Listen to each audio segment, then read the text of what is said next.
भगवान श्री कृष्ण का अवतरण आखिर क्यों हुआ? दोस्तों, कहानी शुरू होती है एक ऐसी सिचुएशन से जहां पृथ्वी की हालत ऐसी हो चुकी थी जैसे घर में 10 मेहमान आ जाएं और सब अपना अपना सामान फैलाकर बैठ जाएं। पृथ्वी पर अत्याचारी और असुर प्रवृत्ति वाले राजा बढ़ गए थे।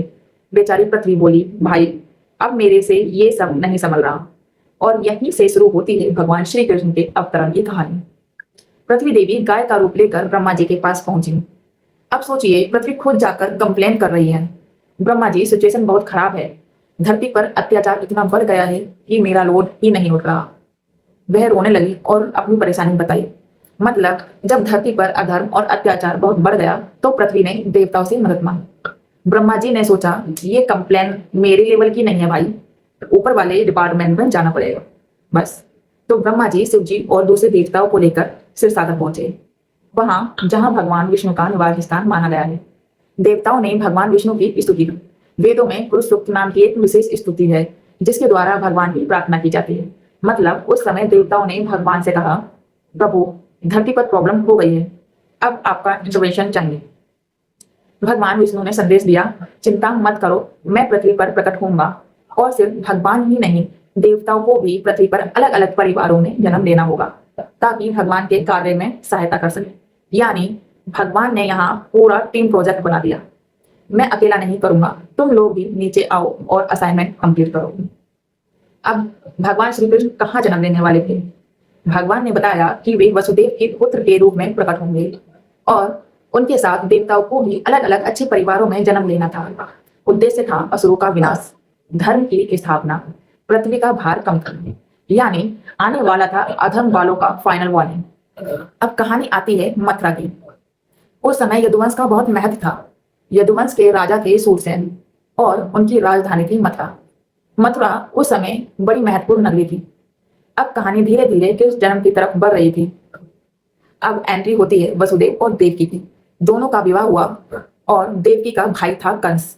कंस ने अपनी बहन की शादी में खूब धूमधाम की, इतना कि आज की शादी होती तो लोग कहते भाई ने बजट थोड़ा ज्यादा ही खोल दिया।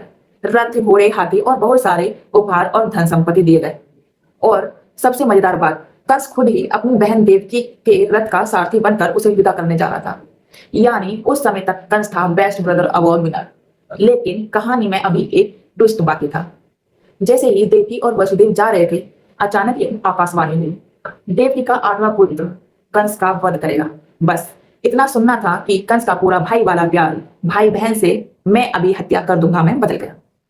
कंस ने तलवार निकाल ली और देवकी को मारने वाला था। वसुदेव ने कंस को समझाया। वसुदेव ने कहा, भाई होश में आओ, ये तुम्हारी बहन है, शादी के मौके पर अपनी ही बहन को मारना कहाँ की समझदारी है। उन्होंने कंस को समझाया कि जिसका जन्म हुआ है उसकी मृत्यु निश्चित है। शरीर बदलता रहता है, बचपन, जवानी, बुढ़ापा, फिर मृत्यु। मतलब शरीर परमानेंट नहीं है। शरीर बदलने की मजेदार मिसाल, मान लो आपने बचपन में छोटी फ्रॉक, छोटे कपड़े पहने, फिर बड़े हुए तो बोले ये तो अब फिट ही नहीं हो रहे, कपड़े बदल गए। उसी तरह शरीर भी बदलता रहता है, आत्मा शरीर बदलती रहती है। वसुदेव कंस को समझाते हैं कि मृत्यु से कोई बच नहीं सकता, आप कितनी भी कोशिश कर लो, मैं नहीं मरूंगा भाई, ये ऑप्शन अवेलेबल ही नहीं है। जन्म हुआ है तो मृत्यु निश्चित है, इसलिए डर के कारण अपनी ही बहन को मारना कोई बुद्धिमानी नहीं है। लेकिन कंस नहीं माना। कंस को ज्ञान की बात सुनाई गई, लेकिन कंस का दिमाग उस समय शायद ज्ञान बाद में पहले जान बचाव वाले मोड में था। वह समझने को तैयार ही नहीं था। और यहीं से कहानी आगे बढ़ती है देवकी के गर्भ से आने वाले बच्चों और कंस के अत्याचार की। अब एक और बड़ी बात शरीर और आत्मा को लेकर समझते हैं। हम जिस शरीर को मैं समझते हैं वह वास्तव में बदलता रहता है।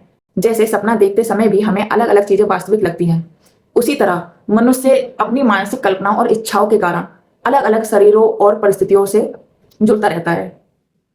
मन की सोच भी बड़ी खतरनाक चीज है भाई। आदमी पहले दिमाग में पूरी फिल्म बना लेता है, फिर उसी फिल्म को रियलिटी समझकर परेशान होता रहता है।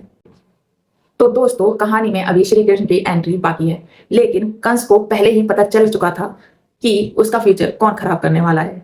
अब आगे देखना यह है कि 8वां बच्चा आखिर कैसे पैदा होगा और कंस उससे बच पाएगा या नहीं। आगे जानने के लिए अगर आप मुझे YouTube पर देख रहे हैं तो सब्सक्राइब कीजिए, और अगर फेसबुक या इंस्टा पर देख रहे हैं तो मुझे फॉलो जरूर कीजिए। राधे राधे।